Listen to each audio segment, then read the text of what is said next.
Right now আমি আছি হচ্ছে মিরপুর বিআরটিএতে। আমার এই 4B বাইকটার বায়োমেট্রিক রেজিস্ট্রেশনের যে ফিঙ্গার, ওটা ডেট ছিল আজকে। তো আমি ফিঙ্গার দিতে আসছি অ্যান্ড প্রচুর বৃষ্টি, কাগজপত্র সব সাথে নিয়ে আসছি, কোনো প্রবলেম হওয়ার কথা না। দেখি যে আসলে ফিঙ্গার দিতে পারি কি না, না পারার কোনো কিছু নাই, জাস্ট যাই কথা বলতে হবে।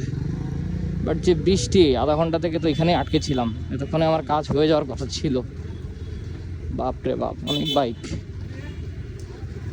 অনেক বাইক অনেক বাইক, আল্লাহু আকবার। তাড়াতাড়ি ফিঙ্গারটা দিয়ে বাসায় যাইতে পারলে বাঁচি। আই থিঙ্ক আমার বাইকটা আমি এখানে রাখলেই ভালো হবে, এখানেই রাখি।